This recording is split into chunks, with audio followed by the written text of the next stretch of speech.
Amen. Il faut toujours se poser cette question dans ta vie. Pourquoi je vais à l'église? Pourquoi suis-je devenu chrétien? Pourquoi j'adore le Seigneur Jésus-Christ? Amen. Ces trois questions vont faire asseoir ta foi chrétienne. Va faire de sorte que même le Seigneur, tu sois assis dans la présence de Dieu. Amen. Acclame Jésus, acclame Jésus. C'est-à-dire, mesdames le Seigneur, l'église, c'est la maison de Dieu. C'est le lieu par lequel Dieu a décidé dans le monde pour préparer les croyants qui sont chrétiens à devenir purs. Alléluia. À devenir meilleurs. Amen. C'est-à-dire que c'est dans l'église que les chrétiens sont préparés pour être présentés à Christ comme étant sans tache, ni ride, ni rien de semblable. Amen. Amen. Souvenez-vous, lorsque les gens font le mariage, vous allez voir la femme passer un temps précis. Amen. D'autres prennent même des jours. Amen.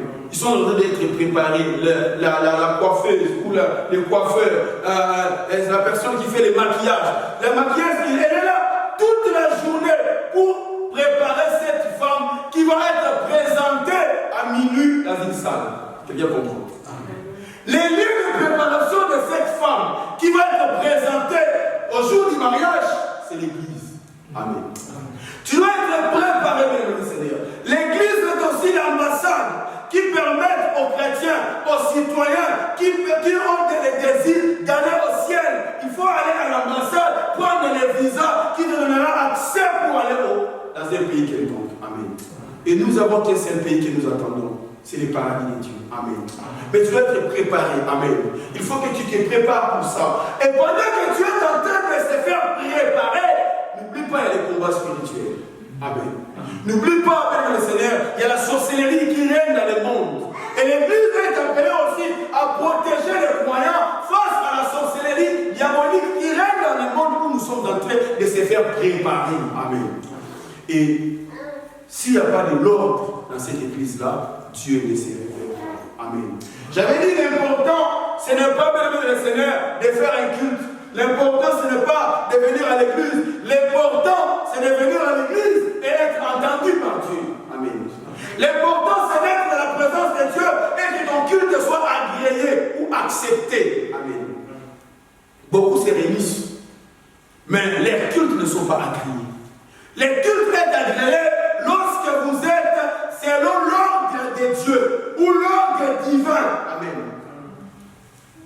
Un jour, Jésus apparaît aux disciples. Je suis dans Jean chapitre 21, verset 2, verset 3, 4, 5, jusqu'à 6. Amen.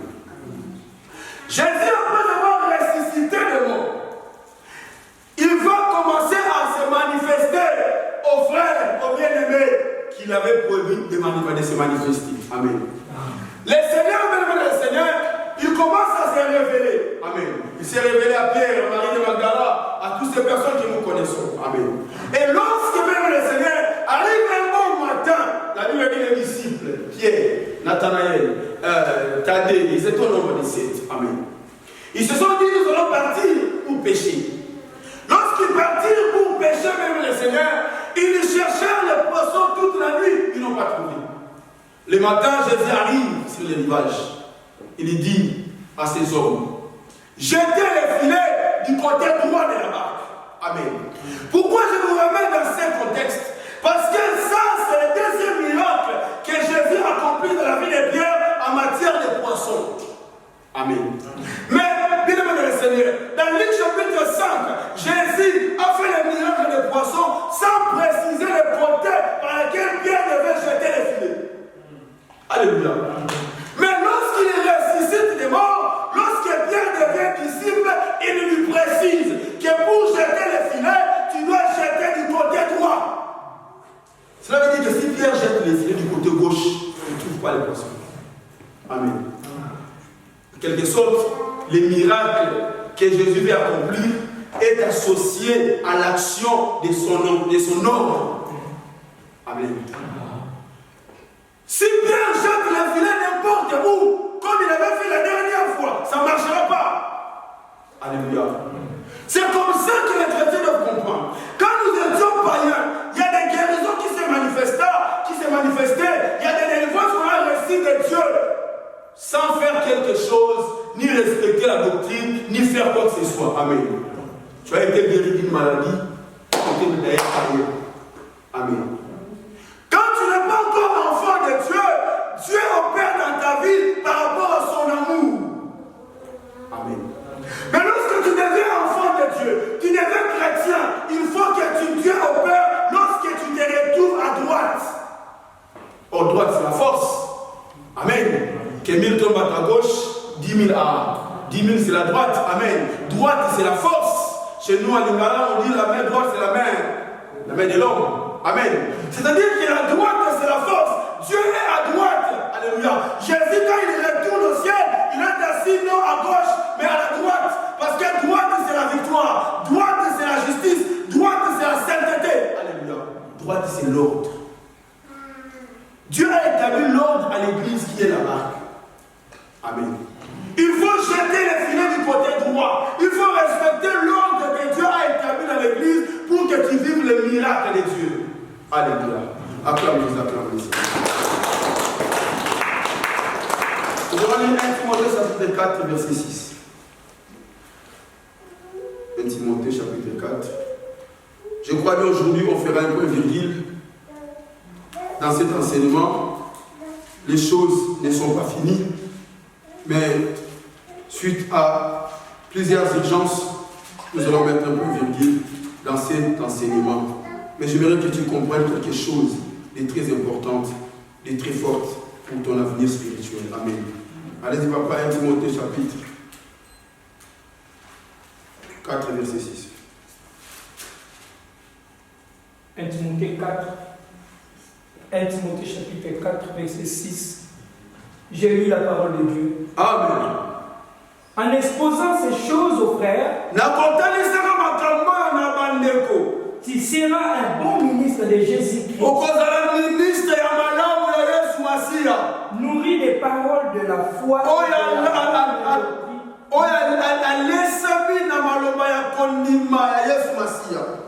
Doctrine que tu as exactement suivie. La doctrine. Amen. Amen. On acclame Jésus, on acclame Jésus. En exposant ces choses. C'est quoi ces choses? Amen. Il explique en bas, il dit les choses que tu as été nourri. Amen. La nourri des paroles de la foi et de la bonne doctrine que tu as exactement suivi. Amen. L'ordre de l'église, j'avais dit, c'est l'explication de mettre en place ou de vivre selon la saine doctrine. Amen. La saine doctrine, c'est l'ensemble des règles, l'ensemble des principes, l'ensemble des usages, des pratiques que les apôtres ont utilisés dans la Bible. Amen. Non dans notre village. Amen. Ce n'est pas ce qu'ils ont utilisé dans notre village qu'on va les ramener ici à l'église. Non. Ce que les apôtres ont utilisé dans la Bible, que nous, l'église actuelle, que nous sommes appelés à imiter. Amen. C'est ça la saine doctrine. Tu dois comprendre, bien le Seigneur, il y a une différence entre la religion et la relation que nous avons avec Dieu. Amen. Il y a une différence, bien le Seigneur, entre la spiritualité et la religion. Alléluia. La spiritualité, c'est tout moyen qui permet à l'être humain d'entrer en contact avec une divinité. Et une divinité, c'est celui qui est plus grand que ta vie. L'être suprême. Ça peut être ton marabout, ça peut être ton nana, ça peut être... Alléluia. Nous qui sommes dans le côté positif, nous avons notre Dieu. Amen. C'est là la spiritualité. Et la spiritualité, mesdames et Seigneur, est dirigée soit par la doctrine, soit par la religion, soit par l'idéologie, soit par l'ésotérisme, soit par beaucoup de choses. Alléluia. Et c'est là, pour que cela soit célébré, on parle du culte. Amen. Les autres, on parle de ce qui se passe au culte, ce qui sont des cultes en secret. Amen.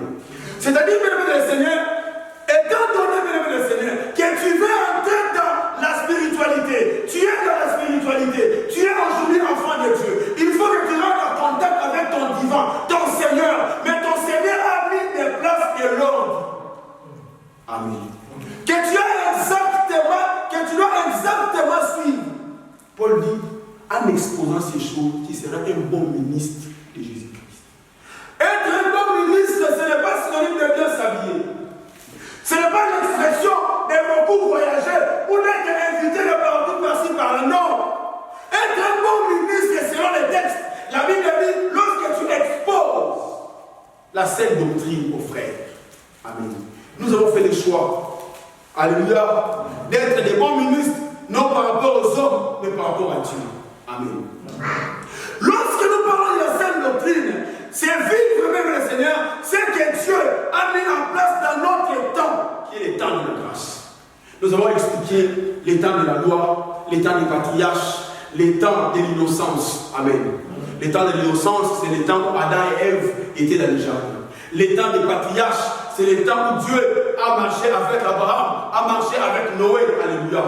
Et les temps de la loi, c'est les temps où Dieu a marché avec Israël, a marché avec Moïse. Amen. Nous allons donner des exemples à plusieurs reprises. Alléluia. Mais cependant, mesdames et Seigneur, nous étions en train d'expliquer, mesdames et Seigneur, il y a des choses. Dans la loi de Moïse, il y a des choses qui ont été dites que nous ne pouvons pas observer aujourd'hui. Amen. J'avais donné un exemple. Lévitique chapitre 11, Dieu parlait à Israël. Il leur donnait les instructions par rapport à la nourriture. Dieu leur donnait 3 critères pour manger un animal. Amen. Dieu a dit, pour manger un animal, il faut qu'il soit ruminant, il faut qu'il puisse avoir les pieds fouchis, il faut qu'il puisse avoir les cornes fendues. Je l'explique. Quand tu regardes un animal, s'il n'est pas ruminant, tu ne le manges pas. Quand tu regardes un animal, s'il est ruminant, mais il n'a pas de cornes au-dessus de sa tête, tu ne le manges pas. Amen.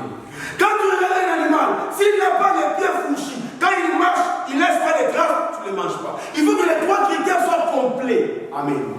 Voilà pourquoi il y a plusieurs animaux que les peuples juifs ne mangeaient pas ou ne mangent pas jusqu'à aujourd'hui. Parce que jusqu'à présent, ils sont sous l'observation de la loi de Moïse.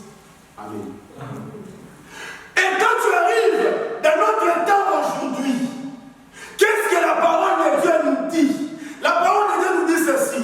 1 Corinthiens 10, le verset 25. Mangez tout ce qui se vend au marché, sans vous enquérir de rien, sauf par motif de conscience. Alléluia. Posons-nous la question, nous devons observer ce qui s'était dit à l'époque ou ce qui s'est dit aujourd'hui. Amen. Nous sommes appelés à observer ce qui est dit dans notre temps. Pourquoi? Parce que Moïse lui-même avait dit, Dieu va susciter un prophète qui est Jésus-Christ. Quand il sera venu, vous l'écouterez. Amen. Aujourd'hui, nous mangeons tout ce qui se vend au marché. Je n'ai pas besoin de regarder s'il est dominant ou pas. Amen. Je mange les porcs, je mange les cochons. Amen. Je n'ai pas besoin d'observer si le cochon a les têtes fendues, a les cornes fendues, s'il a les lèvres ruminants. Je n'ai pas besoin de ça. Mais seulement la Bible dit, sauf par motif de conscience. Si dans ma conscience, ça me dérange de manger tel aliment, je ne le mange pas. Amen. Moi, je ne mange pas la semoule. Amen. Je ne le dirai pas à l'église. L'église, c'est pour de l'éternel. Ne mangez pas la semoule. C'est un péché. Non. Amen. Lorsque tu descends gêné, quand tu manges les cochons, tu laisses. Alléluia. Acclame Jésus, acclame Jésus. Il y a des églises, même les seigneurs, qui sont encore à l'observation de ces choses. Les exemples sont les jours. Amen. Les samedis, par exemple, c'est le 7e jour de la semaine. C'est considéré comme les sabbats chez les juifs. Amen. Mais cependant, arrivé dans notre temps aujourd'hui, on a pris l'observation des jours. Christ lui-même disait dans Matthieu 12, je suis le maître du sabbat. C'est que Christ lui-même n'avait pas l'observation des jours appropriés. Amen. Voilà pourquoi aujourd'hui l'église, nous n'avons pas un jour où nous pouvons dire, ça c'est le jour du Seigneur, ça n'existe plus. Alléluia. Si nous prions dimanche, c'est parce que dimanche, c'est le premier jour de la semaine. C'est parce que dimanche, c'est le jour où Jésus a été ressuscité. Si nous prions dimanche, c'est parce qu'il y a un texte dans 1 Corinthiens 16 qui nous dit le verset 2, mettez à part les premiers jours de la semaine ce que vous devez offrir à Dieu. Amen. Ça n'a rien à voir avec l'observation de la loi du Christ. Nous pouvons aussi enlever dimanche, on se dit, nous l'église c'est pour l'éternel, on peut prier le samedi. Alléluia. Dieu va descendre parce que Dieu a dit, là où 2 ou 3 sont réunis à mon nom, je suis au milieu d'eux. Acclame Jésus, acclame Jésus. Nous sommes en train d'expliquer beaucoup de choses. Nous avons dit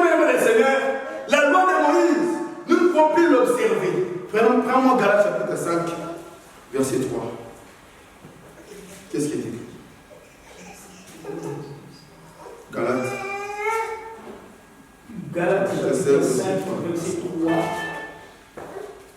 Galates, chapitre 5, j'ai lu au 3e verset, j'ai lu la parole de Dieu. Amen.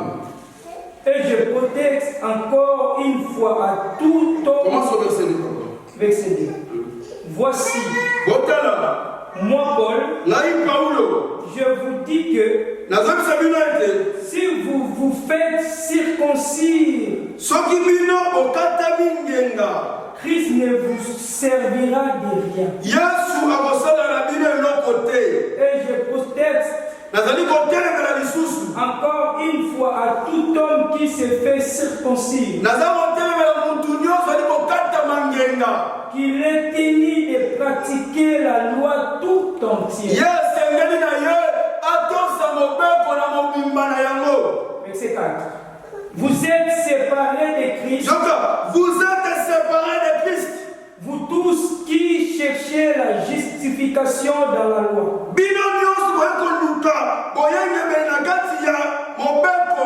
Vous êtes déchus de la grâce. Vous allez déchus de la grâce. Parole de Dieu.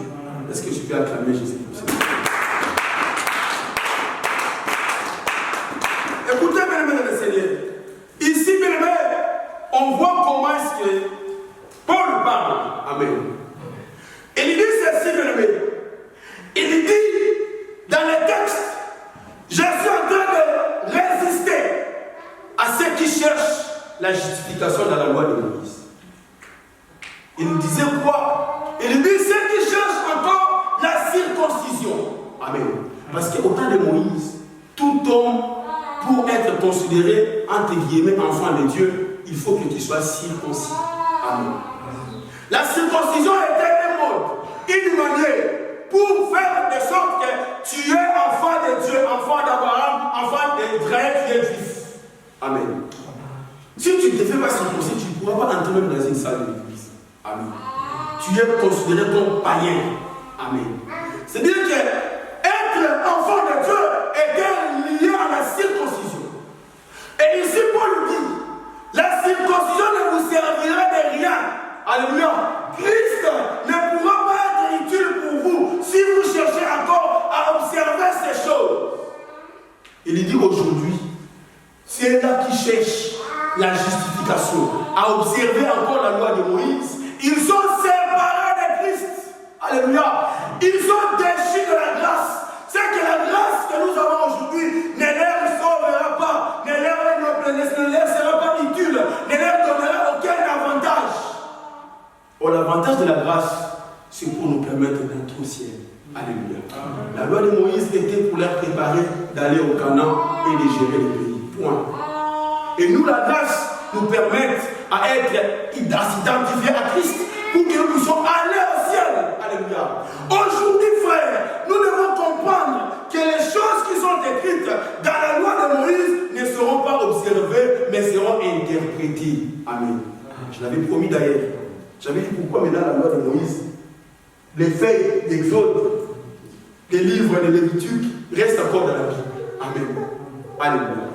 Tu dois savoir, comme je disais, bien aimé le Seigneur, il faut que les filets soient jetés du côté droit. Faire toutes les choses d'après la grâce. Quand tu viens dans une église, pose la question. Pasteur, ce que vous êtes en train de faire, c'est d'après la grâce ou d'après la loi? Amen. J'avais donné un exemple significatif. Au temps de Moïse, dans la loi, pour entrer dans les sanctuaires, pour servir, comme je suis en train de prêcher comme ça, il faut avoir les fautes, il faut avoir la robe, il faut avoir les pectorales, il faut avoir la tunique, il faut avoir les tiares, les bonnets, toutes ces choses-là. C'était relatif à un culte de la loi. Amen. Si aujourd'hui les frères ont dit viens vous prêcher, alléluia, ça peut arriver un jour, je m'habille en robe. Amen. Ce n'est pas un péché. Alléluia. Mais ça ne peut pas devenir notre doctrine que pour passer devant, tu vois le pasteur en toge, en robe, avec je ne sais pas, les croix, toutes ces choses-là, c'est lié au culte de Moïse. Amen. Hébreux 7, verset 11. Hébreux 8, verset 7. Nous l'avons dit. Les sacerdoces étant changés, nécessairement il y a changement de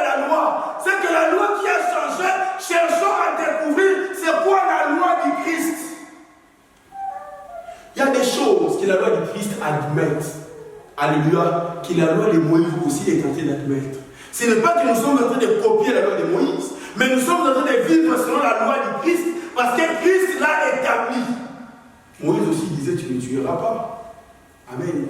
Aujourd'hui aussi, la loi du Christ nous dit, tu ne feras pas la tuerie contre ton frère. Amen. Aimez-vous les uns les autres. Alléluia. Or, quand tu aimes ton frère, tu ne vas pas les tuer. Amen. Quand tu aimes ton frère, tu ne vas pas les voler. Quand tu aimes ton frère, tu ne feras pas des calomnies. Quand tu aimes ton frère, tu ne vas pas faire ceci. Alléluia. C'est-à-dire que la loi de Moïse, résumée par une seule phrase, aimez-vous les uns les autres. Alléluia. N'est-ce pas, c'est merveilleux? Alléluia. Acclame, je l'acclame.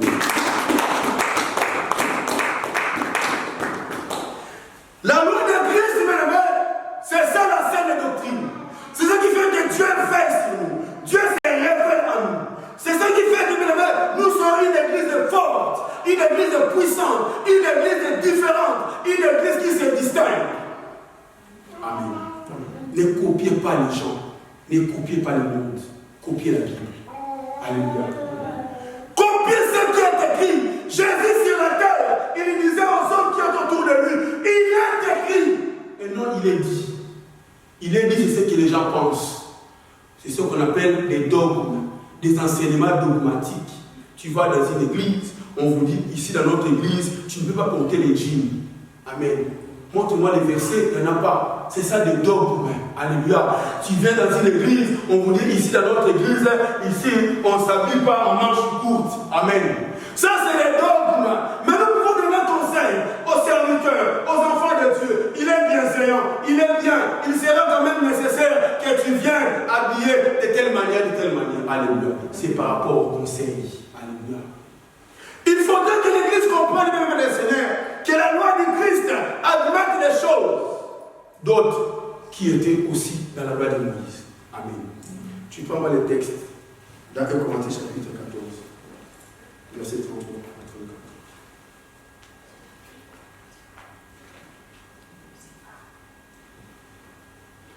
Je suis en train de citer aujourd'hui.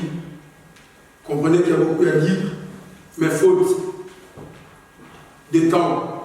Nous allons y revenir peut-être plus tard pour expliquer vraiment la loi de Moïse dans sa profondeur. Amen.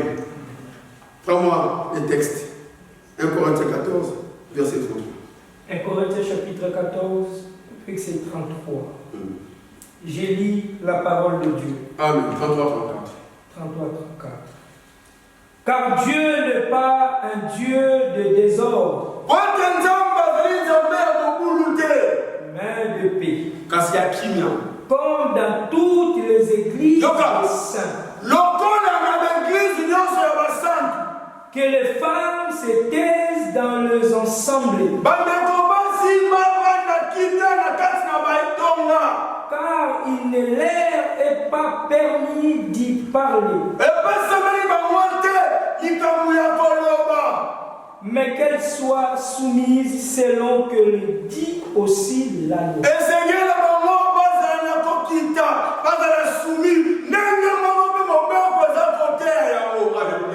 Qu'est-ce que la loi prêchée? Acclame, je acclame les Seigneurs.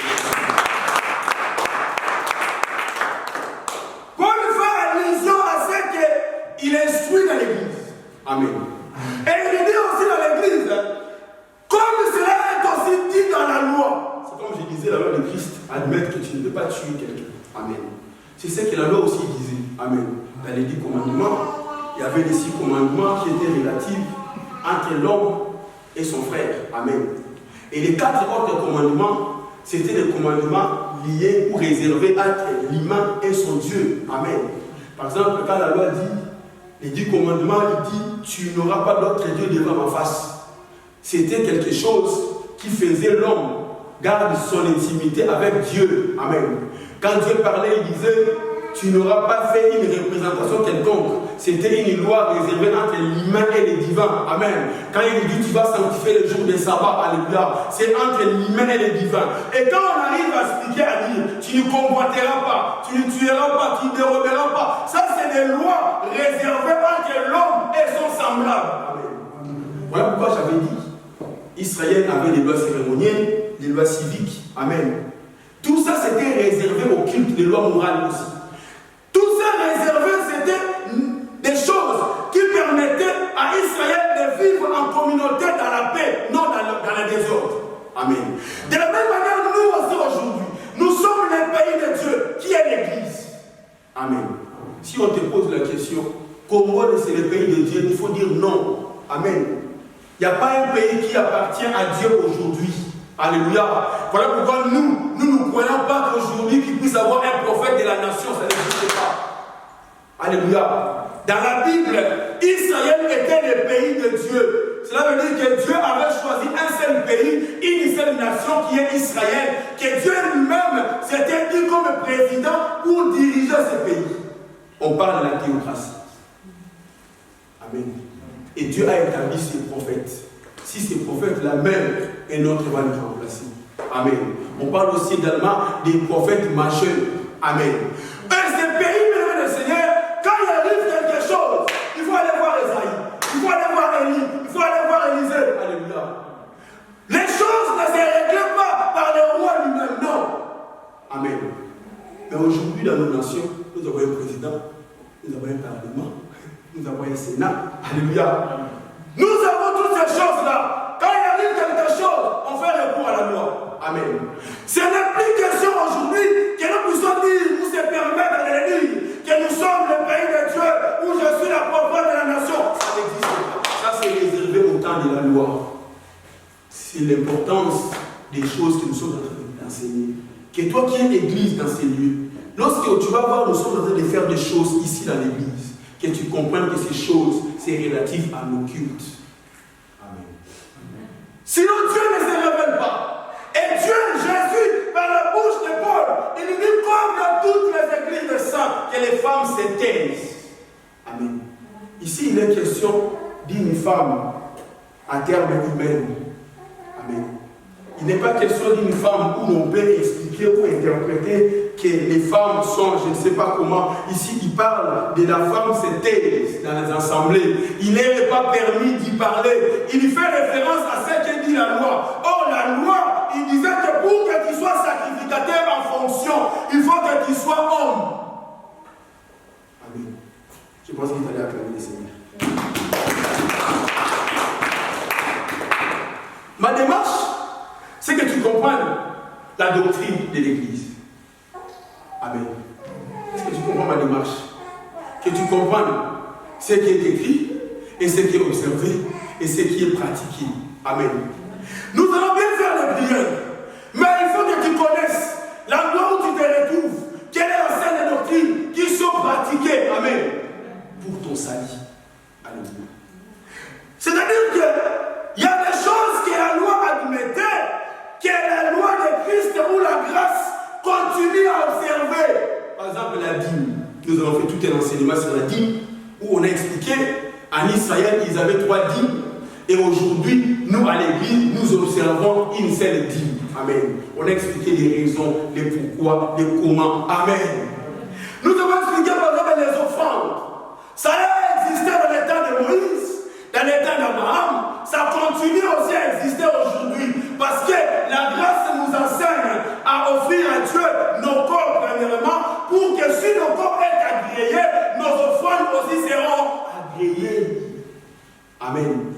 Mais dans les temps passés, il suffisait seulement, même si tu es meurtrier, même si tu ne sais pas quoi, tu viens seulement avec ton offrande est acceptée. Amen. Mais à l'église, ça ne passe pas comme ça. Ton offrande, pour que cela soit accepté, il faut d'abord, toi étant qu'homme, toi étant que la femme, toi étant que frère, tu sois d'abord accepté par Dieu. Amen. Acclame Jésus, acclame Jésus. Il est dit, mesdames et Seigneur, que les femmes se taisent dans l'assemblée.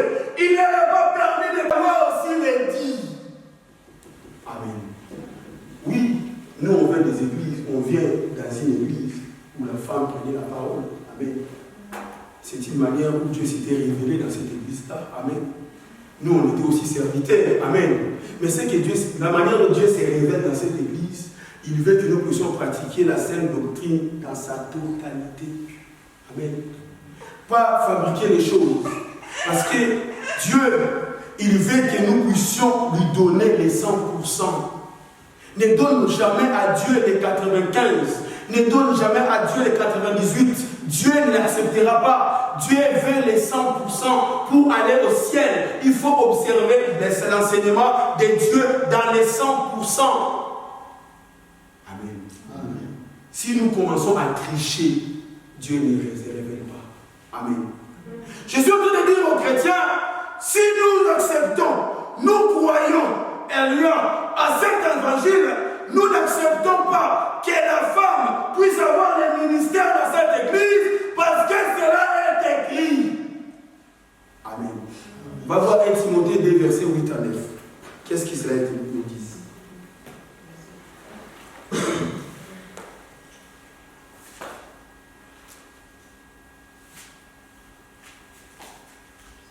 Timothée chapitre 2,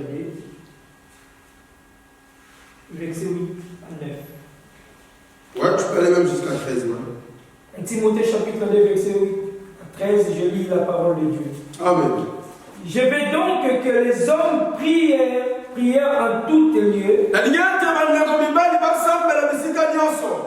en élevant des mains pures, sans colère ni mauvaise pensée. Je veux aussi que les femmes, vêtues d'une manière décente, avec pudeur et modestie,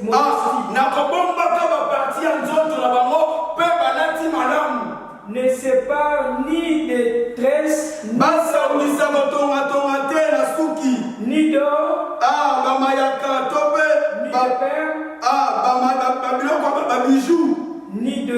ni d'habits somptueux, mais qu'elle sépare des bonnes œuvres, comme il convient à des femmes qui font profession de servir Dieu. Que la femme écoute l'instruction en silence, avec une entière soumission. Je ne permets pas à la femme d'enseigner, ni de prendre de l'autorité sur l'homme,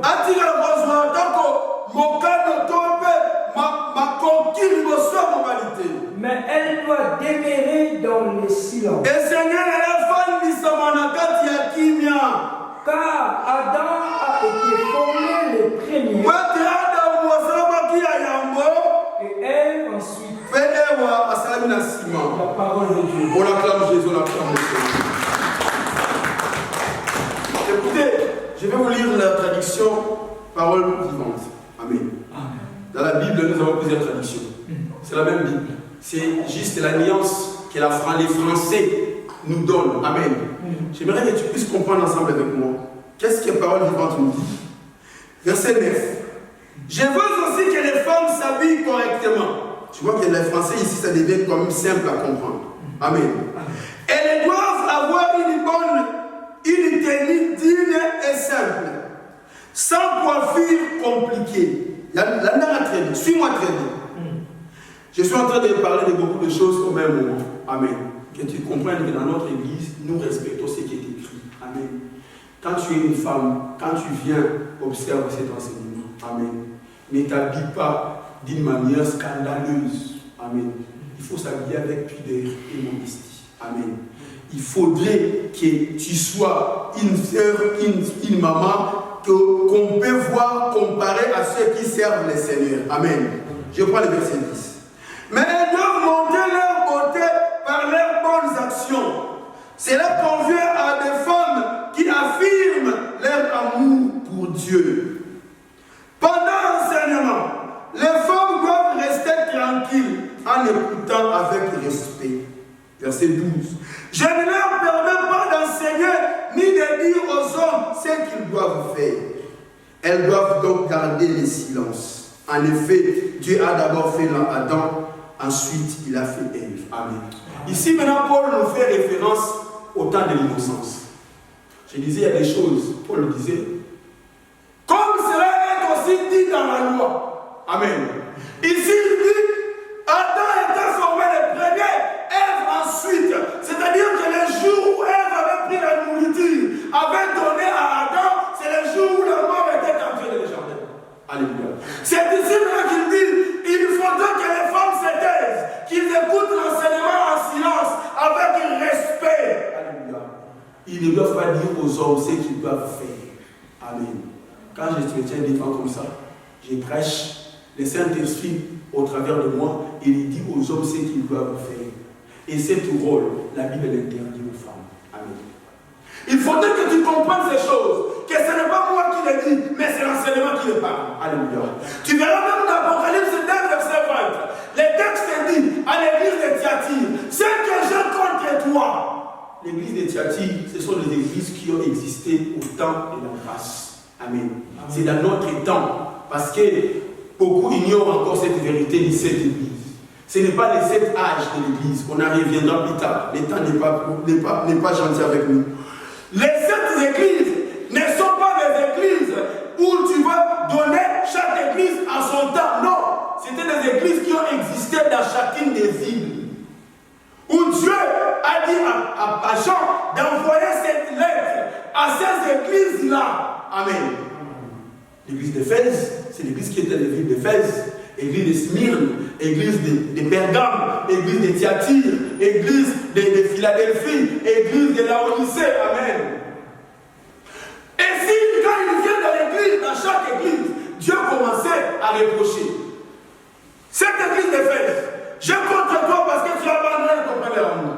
Répands-toi. Il vient de l'église de Smyrne. Il dit, il y a des gens qui s'attachent à la doctrine des Nicolaïtes. Je suis contre vous. Amen. On va arriver pour expliquer toutes ces choses que Dieu était contre. Amen. C'est ce qui est contraire aussi à la saine doctrine. Amen. Il vient de l'église de Laodicée. Il dit, tu t'es dit, tu es ni chaud, ni froid. Amen. Il vient de l'église de Thyatire. Il dit, c'est que j'ai contre toi, parce que tu as laissé la femme enseigner. Alléluia. Dieu, il vient pour dire, c'est que j'ai contre vous à l'église, parce que vous laissez les femmes enseigner.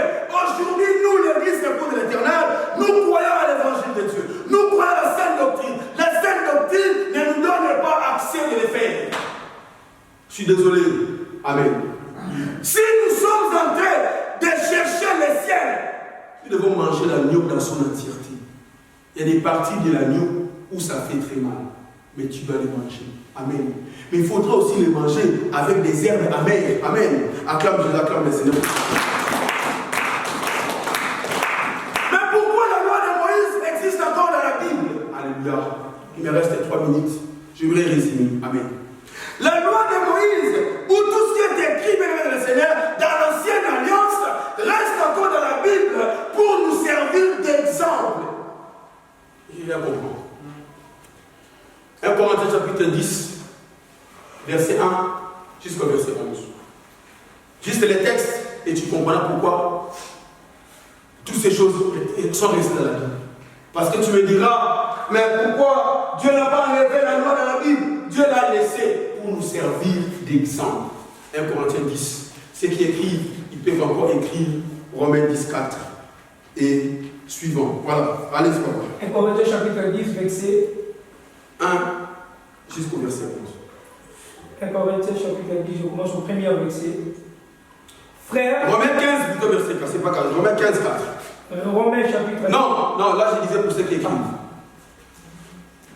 1 Corinthiens 10, je commence au premier verset. Amen. Frère, je ne veux pas que vous ignorez que nos pères ont tous été sous la nuée. La limite est bon, c'est la terre que Batata a dit son lionçon. Batata qui n'a fait, il y a l'Ipata.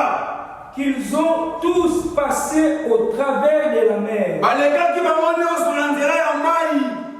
Qu'ils ont tous été baptisés en Moïse. Dans la Nilée et dans la mer.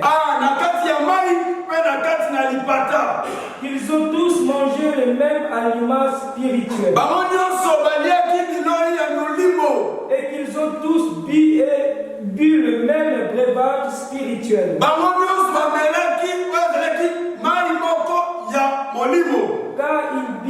à un rocher spirituel.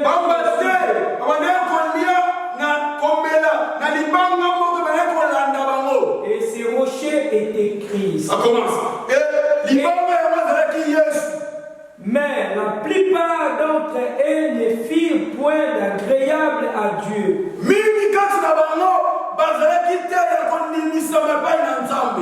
Puisqu'ils périrent dans le désert. Or, ces choses sont arrivées pour nous servir d'exemple. Écoutez,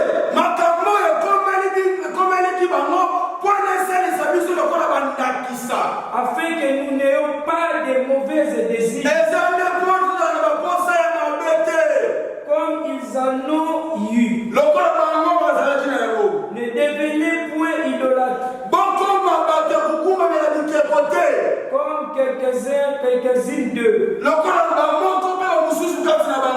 Selon qu'il est écrit, le peuple s'assit pour manger et pour boire. Puis ils se levèrent pour se divertir. Ne vous livrons point à l'impudicité. Comme quelques-unes d'eux livrèrent de sorte qu'il en tomba 23 000 en un seul. Ne tentons point le Seigneur. Comme le tentèrent quelques-unes d'eux qui périrent par le serpent. Ne murmurez point. On murmurait quelques-uns d'eux qui périrent par l'esterre. Ces choses leur sont arrivées pour servir d'exemple. Et elles ont été écrites pour notre instruction. À nous qui sommes parvenus à la fin.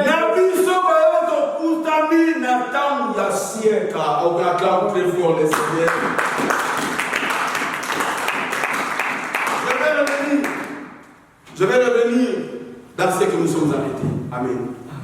Cela est écrit pour nous servir comme instruction. Amen. Cela veut dire quoi? Cela veut dire qu'il faut savoir dans chaque chose qui sont écrites au temps de l'ancienne alliance, il faut chercher l'instruction qui va avec ça. Alléluia.